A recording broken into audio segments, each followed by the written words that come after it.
Business सुरू केलाय किंवा एखादं नवीन काम सुरू केलंय, तुम्ही रोज मेहनत घेताय आणि तुम्हाला असं वाटतं की तुम्ही खूप जास्त आता कष्ट घेताय आणि जे काही कष्ट घेताय त्या कष्टाच्या हिशोबाने तुम्हाला आतापर्यंत रिझल्ट किंवा जे आउटपुट पाहिजे ते मिळत नाही. तर त्याच्यासाठी ना मी एक छोटीशी डायग्राम तुम्हाला दाखवतो, जेणेकरून तुमच्या लक्षात येईल की तुम्ही प्रयत्न का नाही सोडायचे.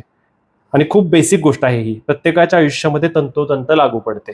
आपण जेव्हा कुठलंही काम सुरू करतो ना, तर त्याचे साधारणतः 3 टप्पे असतात. पहिला टप्पा असतो लर्निंगचा, दुसरा असतो आपण जे लर्निंग घेतले ते इम्प्लिमेंट करण्याचा, तिसरा असतो ॲक्चुअल रिझल्ट मिळण्याचा. त्याच्यामध्ये बघा तुम्ही, सुरुवातीचा जो पहिला वरचा जो भाग आहे ना, हा सगळा भाग जो आहे तो आपल्या कामाचा आहे, वर्क.